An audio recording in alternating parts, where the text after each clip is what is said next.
কাষ্ঠ, ঘৃত আর অগ্নি। কেবল কীর্তনে এখন বলেন না, এই কথাটা বলেন না, বলেন, স্মরণে রাখবেন। কাষ্ঠ, ঘৃত আর অগ্নি।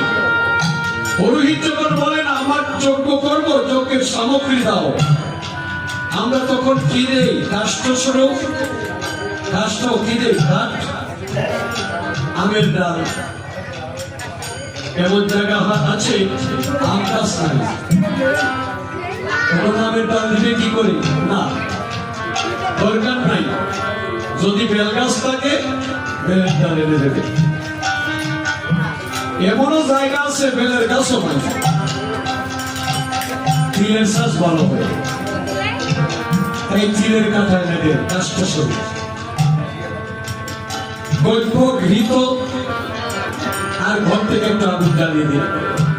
এই তিনটিতে মিশ্রিত করে পুরোহিত করেন একটা যজ্ঞ।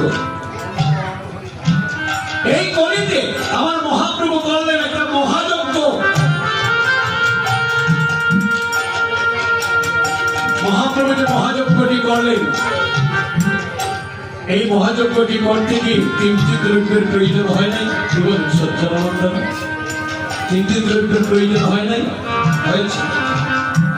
মহাপ্রভু কিভাবে সংগ্রহ করলেন? আমরা যেভাবে করেছি, আমের ডাল, বেলের ডাল না পেলে তিলের ডাল, গল্প, ঘৃত, আগুন, এইভাবে সংগ্রহ করেছেন না, মহাপ্রভু একটু ভিন্ন ভাবে সংগ্রহ করেছেন। সংগ্রহটা কিভাবে করেছেন দেখুন। গত পরশুদিন থেকে এখন পর্যন্ত আপনারা যারা যারা দূর দূরান্তের ভক্ত সহ এই আঙ্গিনায় এসেছেন, কেহ কীর্তন করেছেন, কেহ শুনেছেন,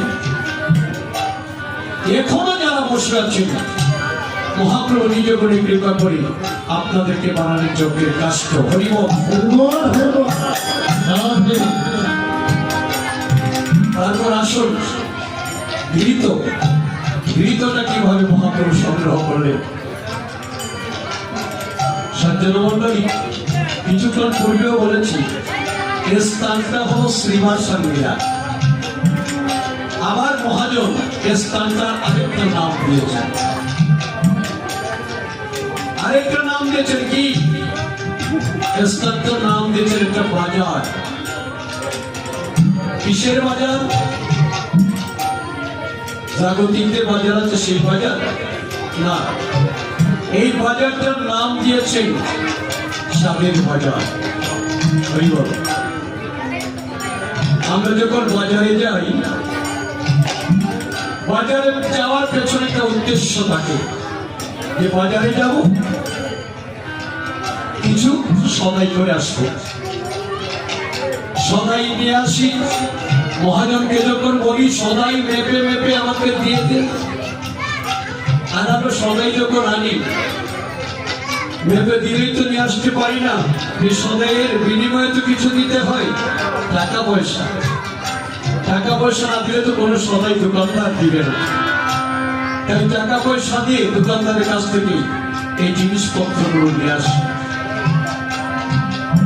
যদি তাই হয়, এই যে চাঁদের বাজার, চাঁদের বাজার যেখানে বসে আমরা যখন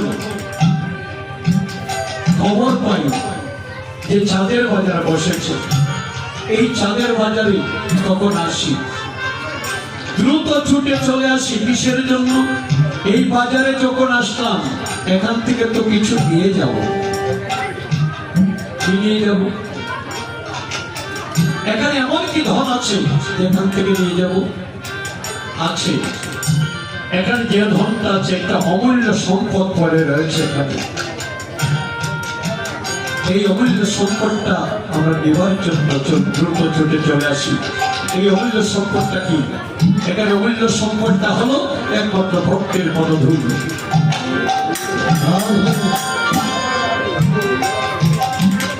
এই চাঁদের বাজার থেকে ব্রজধূলি গায়ে মেখে দিয়ে নিয়ে যাব, বিনিময়ে কিছু নিয়ে যাব। কথায় তো আছে, কিছু পেতে হলে কিছু দিতে হবে। স্বার্থান্বেষী হয়ে এখান থেকে অমূল্য সম্পদটা আমরা নিয়ে যাবো, বিনিময়ে কি দিয়ে যাবো? বিনিময়ে যাহা দিতে হবে তা হলো একমাত্র 2 ফোঁটা নয়নের জল।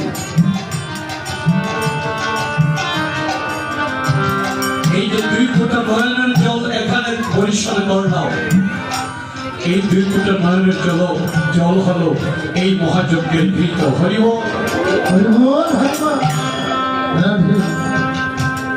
2 ফোঁটা নয়নের জল ঘৃত স্রোত এখানে পড়তে থাকে। আর যদি না পড়ে অগ্নিটা নির্বাপিত হয়ে যায়, আর যখন 2 ফোঁটা করে পড়তে থাকে, এই মহাযজ্ঞের অগ্নিটা শতগুণ বেড়ে যায়।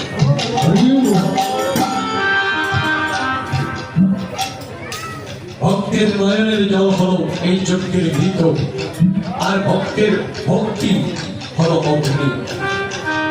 এই তিনটিতে মিশ্রিত করে মহাপ্রভু এই মহাযজ্ঞটি করে। এইভাবে মহাযজ্ঞটি করে কি হলো? অন্য দুর্বাসনা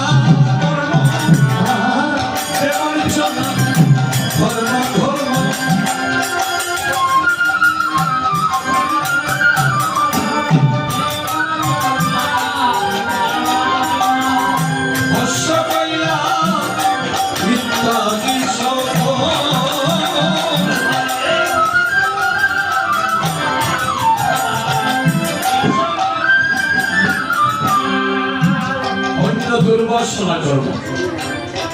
দুর্বাসনা কর্ম করিতে কোনটাকে বলা হয়? মহাজন উল্লেখ করে বলেছেন, প্রেমার্চনা ধর্মা ধর্ম। দেবদেবীর পূজা পার্বণ যে আমরা করি, এসবকে দুর্বাসনা কর্ম বলা হবে।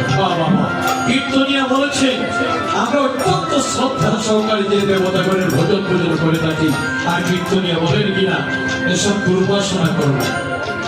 শুধু দুর্বাসনা কর্ম বলা হয় নাই, বলা হয়েছে সকাম কর্ম। সকাম কর্ম কেন বলা হয়? কারণ এই কর্মগুলিতে গেলেই মনের মধ্যে একটা কামনা জাগ্রত হয়। দুর্গা পূজাতে গেলাম, কালী পূজাতে গেলাম, ভক্তি করলাম, মাগো দুর্গে আমি তোমার চরণে ভক্তি জানালাম, যদি আমার ছেলেটা মাধ্যমিক পরীক্ষা পাস করতে পারে,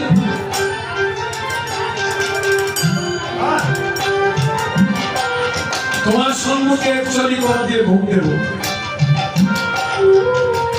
এমনও মামনের আছে, মেয়ে ছেলে বিবাহ দিয়েছি, অনেকদিন হয়েছে নাতি নাতির মুখ দেখি, যদি একটু নাতি নাতির মুখ দেখি তাহলে চোর মহিষ বলে দিয়ে পুজো দেব। এইভাবে একটার পর আরেকটা, একটা পূর্ণ হলো আরেকটা করবেন, আরেকটা পূর্ণ হলো আরেকটা করবেন, একটার পর একটা করবেন আর পূর্ণ হবে। দেবতার কাছে চাইলে পাওয়া যায় অনেক কিছু। কেউ যদি এসে জিজ্ঞাসা করে, দিদি আমি তো বড় সমস্যায় পড়েছি, কি করে আমি সমস্যা থেকে মুক্তি পেতে পারি? বলবেন, আমি দুর্গা দেবীর কাছে গিয়েছিলাম, ভক্তি করে বলেছি, 3টা কামনা আমার পূর্ণ হয়েছে, তুমি যাও যে করো, দেখবে তোমারও পূরণ হবে। নিজে তো জানালেন, আরেকজনকেও বলি। মহাজন সিদ্ধান্ত দিয়েছেন, হয়ে আসার দাস, মনের অভিলাষ যতই বাড়াও ততই বাড়ো। আরে কামনা করবেন কত, কামনা করে শেষ করতে পারবেন না। মৃত্যুর পূর্ব মুহূর্ত পর্যন্ত আপনার মনে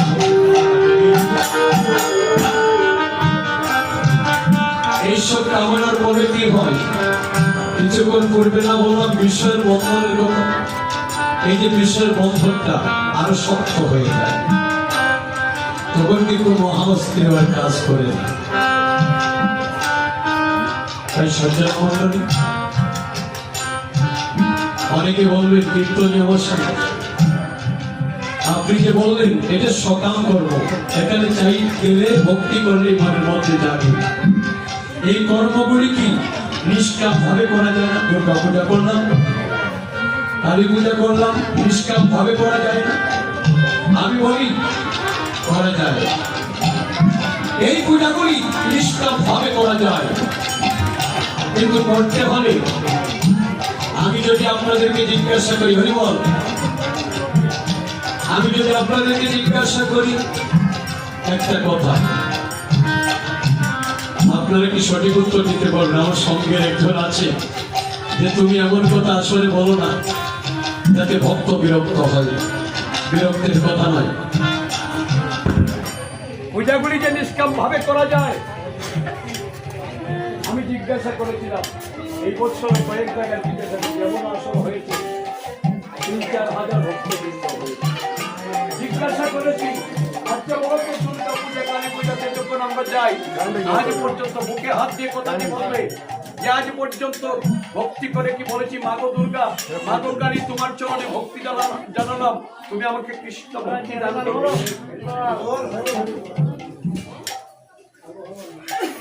এই কথাটা যখন জিজ্ঞাসা করলাম, ৩,০০০ ভক্তের মধ্যে একটা হাত উঠে নাই,